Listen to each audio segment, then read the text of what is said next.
ప్రభువు పేరట మీ అందరికీ శుభాభివందనములు. ఈరోజు మన అనుదిన వాక్య ధ్యానమైన ఎడారిలో సెలయేర్లలోని వాక్యము ఆయన నెరవేర్చును.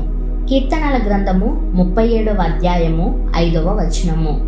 నీ మార్గమును యెహోవాకు అప్పగింపుము, నీవు ఆయనను నమ్ముకొనుము, ఆయన నీ కార్యమును నెరవేర్చును అనే ఈ వాక్యానికి ఒకరు ఇలా అనువాదం చేశారు: యెహోవా అనే మార్గం మీద పయనించు, ఆయన్ని నమ్ము, ఆయన పని చేస్తాడు. మనం నమ్మినప్పుడు దేవుడు వెంటనే తన పనిని జరిగిస్తాడన్న సత్యాన్ని మనకి చూపిస్తుంది వాక్యం. మన చేతుల్లో ఉన్న భారమంతటిని ఆయన మీదికి పొరలించు. అది దుఃఖకరమైన సంగతి కావచ్చు, శారీరక అవసరం కావచ్చు, లేక మనకి ఇష్టలైన వాళ్ళెవరన్నా మారు మనస్సు పొందాలన్నా ఆతృత కావచ్చు. ఆయన నెరవేరుస్తాడు. ఎప్పుడు? ఇప్పుడే ఆయన మన నమ్మకాన్ని శీఘ్రముగా గౌరవిస్తాడన్న సత్యాన్ని మనం గుర్తించక మన చేతులారా వాయిదా వేస్తున్నాము. ఆయన వెంటనే నెరవేరుస్తాడు. అందుకని ఆయన్ని స్తుతించండి. మనం అలా ఆయన మీద ఆశలు పెట్టుకోవడమే ఆ పని ఆయన నెరవేర్చడానికి ఆయనకి సహాయపడుతుంది.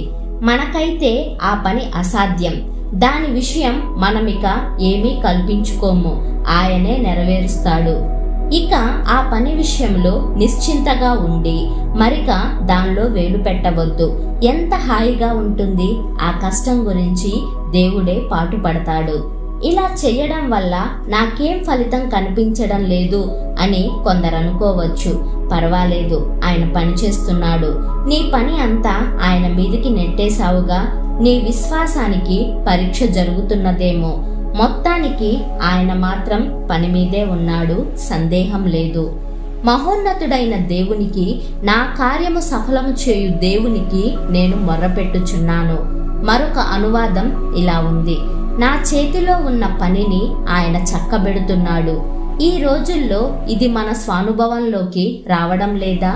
నా చేతిలో ప్రస్తుతం ఉన్న పని, లేక ఈరోజు నేను చెయ్యవలసిన పని, నా తలకి మించిన ఈ పని చెయ్యగలనులే అనుకొని నా శక్తి సామర్థ్యాల మీద నమ్మకంతో నా నెత్తిన వేసుకున్న పని, ఈ పనే నేను ఆయనకు అప్పగించి నా కోసం దాన్ని చేసి పెట్టమంటాను.